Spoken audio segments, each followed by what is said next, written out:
Welcome to the Killer Innovation Show, the longest continuously produced podcast in history.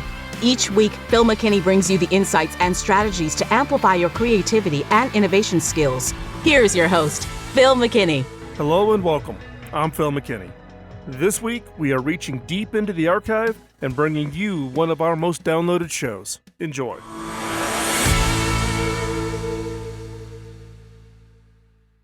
As an innovation leader, one of your key missions is to motivate your teams, support your teams, and help them learn good innovation habits. Now, this does not occur just in big events, big sessions, all hands meetings, team meetings. This process of actually encouraging good innovation habits needs to occur in each and every moment, each and every interaction you have with your team.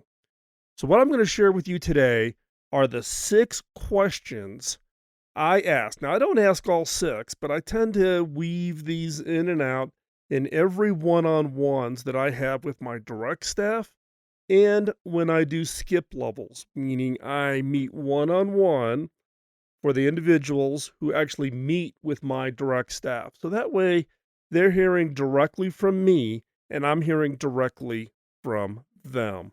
Now, here are the 6 questions. Now, you have to understand a little bit of context of how I operate. One is this year in my organization, we are really embracing a redefinition of setting objectives. I've always hated the objective setting process. I think it can be somewhat limiting. Sometimes people will use it as a scorecard for end-of-year performance or bonus calculations. And what I look at objectives for is to kind of convey the long-range vision. So this year, we've actually put out what we call the 3-year long-range goals. So these are goals that will last for 3 years. This is to kind of get people out of the 1-year kind of traditional budget / bonus / pay increase thinking and really to think long term. And then you set your objectives of where you're going and then key results of how you're going to get there. So if you're not familiar with OKRs, go online. There's lots of information about it. It started with Andy Grove at Intel back in the 80s, who I fortunately had the opportunity to actually spend some time with Andy when he was at Intel. And I was a young buck engineer. I was doing some work for Intel at the time. And I got my ears boxed by Andy. That's a whole different story. But what I'm going to share with you are the 6 questions that I weave in or part of the conversations that I have with, like I said, my direct reports and my skip levels. So I meet one-on-one with the people who will report to my direct reports. Now, I don't just run through the list each and every time, but you'll get a feel for why I ask these questions and why they're important and how they reinforce good innovation habits. But more than just innovation habits, it's also just about good leadership, because everybody that I'm meeting with, I should say not everybody, 90% of those people that fall into my direct reports in the skip levels are leaders themselves. They have people reporting to them. So what I'm trying to do is modeling leadership so that they in turn model it with their staff. So what I typically start off any one-on-one conversation with a team member is asking them, what went well since we last met? Now, this sometimes will fall into an OKR discussion. So where are they at with their objectives and key results? How are they doing? What have they been able to make progress on? So I'm giving them right out of the gate the opportunity for them to talk about what is going well, where they've had some success, where they've been able to make some progress. And that's important. We all like to kind of talk about things that are going well, things that I've been able to achieve. We're all looking for that kind of, pat on the back. Look, it's hard to go through a career and not have anybody act as your cheerleader. And as a leader, you are the cheerleader for your people. You're there to motivate. You're there to steer them. You're here to guide them, coach them, mentor them. So do the job. In this case, let them share with what is going well with whatever their objectives, however you do objective settings within your team. And I always start off with that to give them an opportunity to say what is going well. Now, this sometimes can be a little you gotta be a little careful about not making it sound false. You're not wanting to pat somebody on the back each and every time. You want sincere appreciation, sincere enthusiasm, sincere support, not the false like, oh, you're doing great. People read right through that. So this is an opportunity to ask them the question, what went well since we last met? And then sit back and shut up. Let them steer that part of the conversation.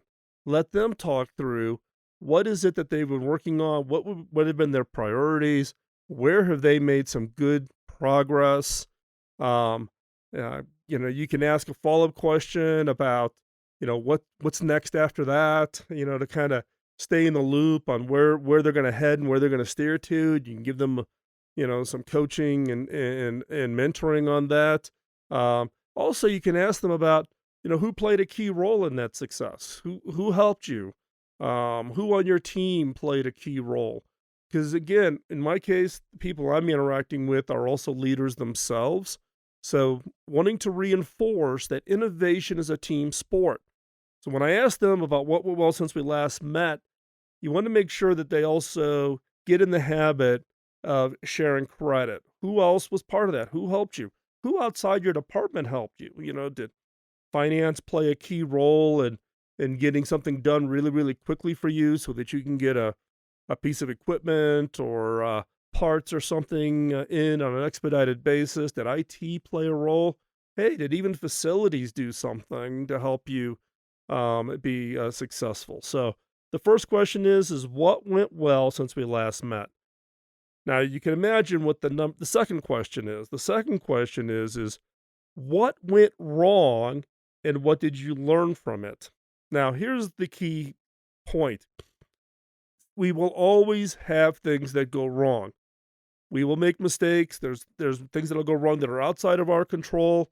The key is putting them on the table, encouraging people not to hide the mistakes, not to hide what went wrong, but to put it on the table, share it, and then talk about what did you learn from it. The habit here that you want to reinforce with your team is when things are not going well, always look at that next level of what did I learn from this? What could I take away from this effort, this experiment, this thing that went wrong? What is it that I can learn from it? And then, more importantly, is it's great if you learn it and you have it in your head, but you can actually help the organization by sharing it with others. So other people learn from the mistakes you made or the mistakes your team makes. So again, what went wrong and what did you learn from it? And again, this is about digging a little deeper. It's not just hey, we missed the delivery by 3 weeks. We committed to this date, but we didn't deliver it on this date. Well, what did you learn from it?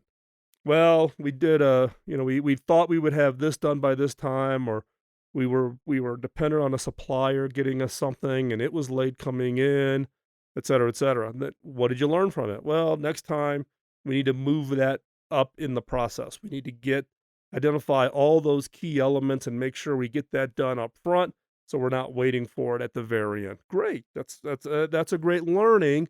How do we share that learning? How do we make sure that it isn't just you, but it gets part of just the overall process within our organization? So again, the key here is not just to ask these questions, but to dig a little deeper because you're wanting to coach and mentor and model good innovation behavior. And the innovation behavior on this one is look, we're all going to make mistakes. We're going to try projects. We're going to try to create an innovation, and it's going to fall flat on its face. In fact, a good innovation team will have an 80 to 90% failure rate. Each one of those failures, there's something to learn from it. But it doesn't help by just having one person learn it.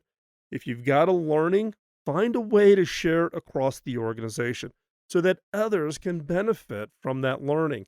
That is key for good innovation skill, and it's also good for good leadership skills. And even if the leader says, I made this mistake, standing up in front of his team or standing up in front of the entire organization saying, Here's what we were trying to do. Here's the assumption I made. Here's the mistake I made. And here's what I learned from it is actually quite liberating to the organization because others can say, if that leader is willing to stand up there and share a mistake, an issue either he or his team made, and here's the learnings they made, then I don't need to be so worried and stressed out about every little mistake I made. This is an organization that supports experimentation, supports people trying things, and it's actually rewarded by the fact of you get to be part of the leadership in helping the organization learn and become better at being a high impact innovation organization. As a leader within your organization, the key is to model good habits, good innovation habits. We've covered the first two questions. We've got four more to go. The next one is one that I particularly find interesting from the standpoint of giving people permission to go fix things. So, what's question number 3? What did you find that was broken or could be improved? And what did you do to fix it or improve it? I'm going to give you that question again. What did you find that was broken or could be improved? And what did you do to fix it or improve it? The point here is there's lots of people in your organization who can go around and probably figure out and point at things that are wrong, right? What you want to do is encourage people to actually not only see things that could be improved, but actually improve it. Actually do something about it.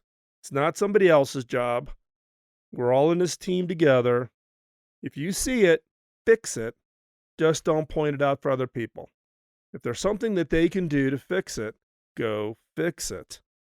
And this is also part of what I try to encourage within my organizations is that we don't worry about silos or turf, right? It is not about, well, that's not my job. That's their job. I'm focused on here, but they should be fixing that and they're not doing their job. Nope. You see it, you fix it.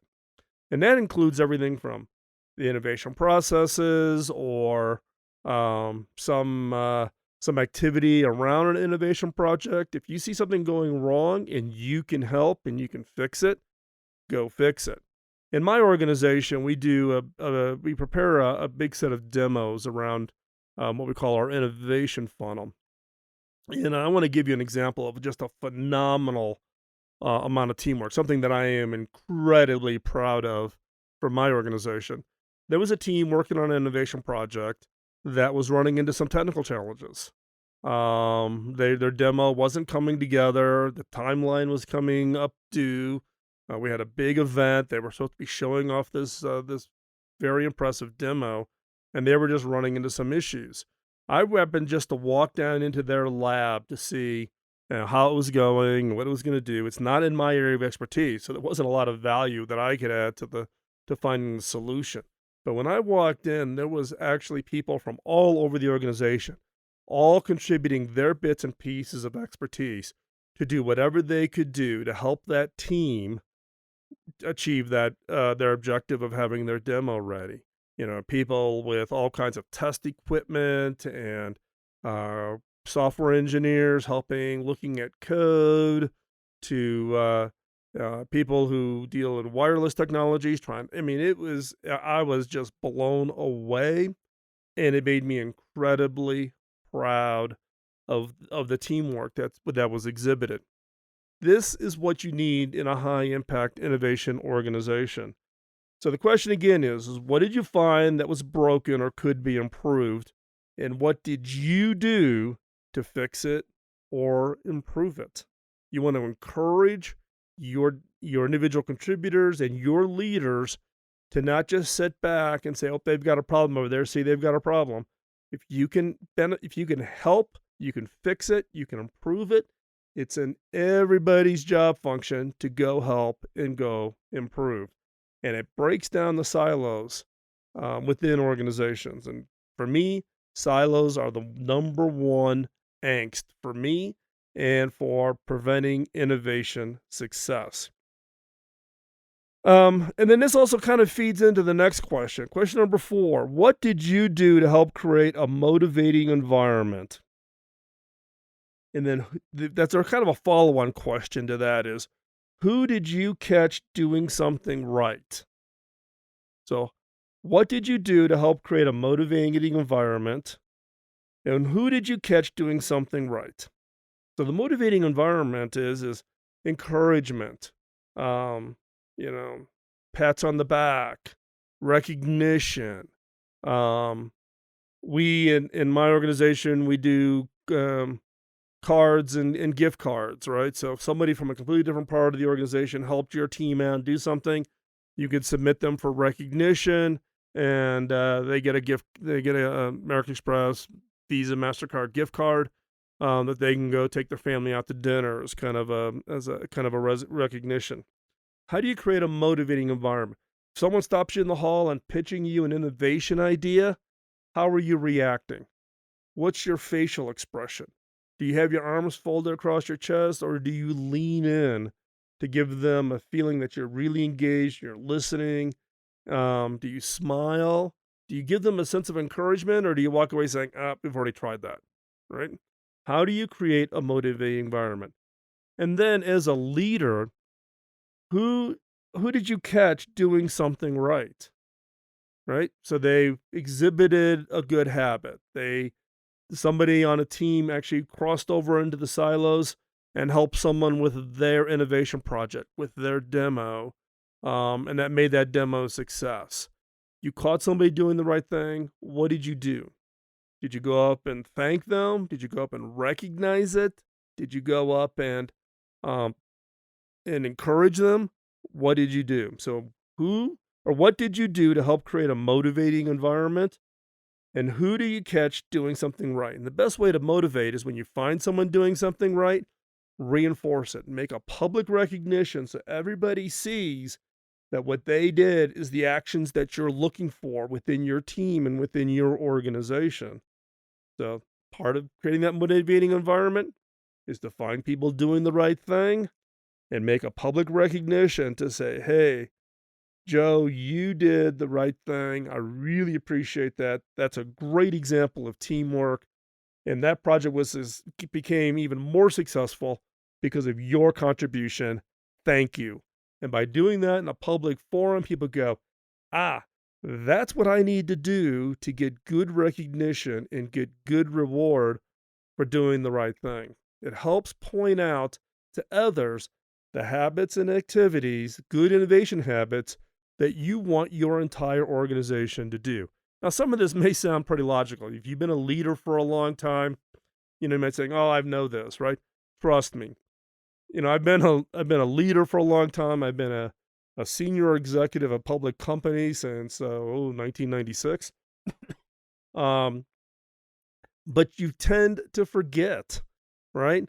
These are just good reminders, and these are things that you don't stop. You just don't do it and think, okay, I got my team kind of on track. I don't have to do this anymore. You need to do this every time, every one on one going forward, because it's really easy for you as a leader to step back and slide out of the habit. And then it's just as easy for your team members to slide back and fall back into old habits. These are things and reinforcements that just need to happen over and over and over again. So far, we've covered 4 of the 6 questions. We're talking about the 6 questions great leaders ask their employees. We've covered the first 4. What's number 5? Number 5 is, what roadblocks are you facing that I could help clear for you and your team? What roadblocks are you facing that I could help clear for you and your team? This reinforces the role of what a leader is. I jokingly sometimes will remind leaders that their job is to be the BS filter. Their job is to keep the BS away from their teams so that their teams can be productive. Right? So, albeit I may be a CEO, but my job is to try to keep my teams shielded away from all of the outside BS going on so that they can stay heads down and focus on what it is important. And that is, for us, since we are an R&D and innovation lab, it's about people working on the next great idea. So for the roadblocks, it could be anything. It could be something as simple as getting something approved through purchasing. It could be getting a piece of equipment or getting approval for something completely differently. Now, many cases, after I've asked this question a few times, most people will stop asking, right? Because they feel like sounds a little silly. This is something pretty minor. I try to reinforce with them that anything that I can do to help, given, in many cases within my organization, my technical skills are not a value add to the work that they're doing. I've got, unbelievably brilliant people on my teams, and they are doing absolutely amazing deep science, deep technology innovation work. And the best thing that I can do is to stay the heck out of the way and keep everything else away from them. So I have to constantly remind them that it doesn't matter how small or how minor. If they can take care of it themselves, then they should take care of it. What I'm looking for are the things that they've tried to take care of, they can't get taken care of, or something that just is a repeated thing. I remember I met with a gentleman who's still with us, who was relatively a new hire at the time, and we're just chatting with him in the hallway and asking his thoughts on what he liked about the organization and the company. And he laughed. And keep in mind, this individual came from a government. He worked for the government and came to us. And I said, so how's it going? He says, well, I love the organization. I says, however, he says, I never thought I would run into an organization that had a harder, more complex expense reporting system than the government. And I was totally shocked. And that actually caused me to spend a lot of time and task both HR and our finance department to completely rethink how we do expense reporting, because we literally were having people keep every little receipt down to $1. We had to have everybody keep every little piece of paper. They used to call it craft day because they had to tape it on an 8.5 by 11 in a certain way so that finance could check it off and all that. And we've gotten rid of all of that, but that was a friction. That was something that was just annoying to the organization. Nobody else had mentioned it. This individual, relatively new to the organization, talking with me in the hallway, mentions it. And those are the things as leaders we need to take. That's BS. That's the BS filter. Get rid of that stuff because it's just friction in the organization. So I always ask, particularly my leaders, but even the individual contributors, what roadblocks are you facing? What's the friction in the system? What's slowing you down? What's preventing you from spending more time on your research, on your innovation? What roadblocks are you facing that I could help clear for you and your team? And nothing is too small. Expense reports, I'll tackle that. Travel approval, I'll tackle that. Anything that causes friction, I want that completely out of the system so that the people that we are hiring to do the research work is spending the time doing the research work. And look, I've gotten all kinds of requests, right? In fact, another example without using names, I have an absolutely brilliant engineer, been with the organization far longer than I've been there. And this is a gentleman who invents 24/7. He has his own workshop at his house. He's working on ideas for us on weekends at his home, constantly just generating ideas. So somebody in the finance department came by and said, hey, so-and-so put a request in for this piece of equipment. And before they could even tell me the price, I said, get it. They're like, well, I haven't told you the price. I don't care. Whatever we would spend is going to go to good use. He is not frivolous with his spend, right? And he is the most prolific inventor we have in our organization if you just go by sheer number of patents. So if he wants it, get it. And in fact, short of it being something like really extreme, if he requests something, just do it. We don't need to go through the approval process of having to have me sign off on every stinking PO, right? It's that tone that I'm trying to create within the organization of just use common sense and keep the ball rolling and don't let sand get in the gears to slow us down. The pace of innovation is accelerating. It is not slowing down. We have to find ways to drive productivity and efficiency. And one way to do that is to take all the administrative stuff out of the way, and not get caught up on signature level approvals and someone's making a request for a piece of equipment and therefore it must be 5 signatures before it gets ordered. No, come on, let's go. Move, move, move, move, move. So, what roadblocks are you facing that I could help clear for you and your team? And the sixth question, this is kind of that open-ended question near the end of the session, is what else would you like to talk about? Is there something on your back of your mind that maybe you're kind of been hesitating to talk about? What is it? Open forum, direct talk is appreciated. We actually, we have a core value of what we call candor with respect. No game playing. We don't do passive aggressive. If you do passive aggressive in our organization, you won't last long. You'll get found out.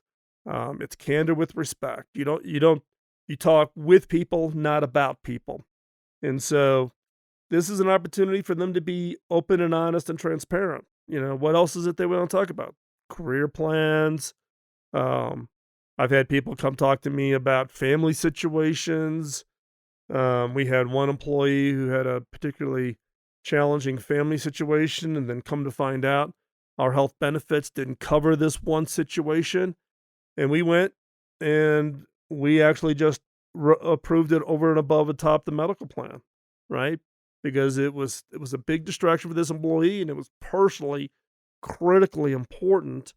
And it was just one of these little edge cases that the normal health insurance policy wouldn't approve. And we just said, forget it. We're self-insured anyways. We're paying the bills. Just approve it.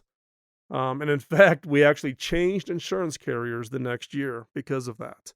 And so give them an opportunity to share with whatever, and protect that confidentiality, and protect that conversation so that they feel comfortable in raising those issues. So again, let's review the 6 questions. Number 1, what went well since the last time we met? Number 2, what went wrong and what did you do? What did you learn from it? Number 3, what did you find that was broken or could be improved, and what did you do to fix it or improve it? Number 4, what did you do to help create a motivating environment? And who did you catch doing something right? Number 5, what roadblocks are you facing that I could help clear for you and your team? And number 6, what else would you like to talk about? Now, I don't run through all 6 of these questions every time. I'll weave them in depending on the topic and how much time we have. But I want to gather and stay in touch with all of these elements for my direct reports and my skip levels, to better understand how the organization is working and what is it I as a leader can do to make them successful.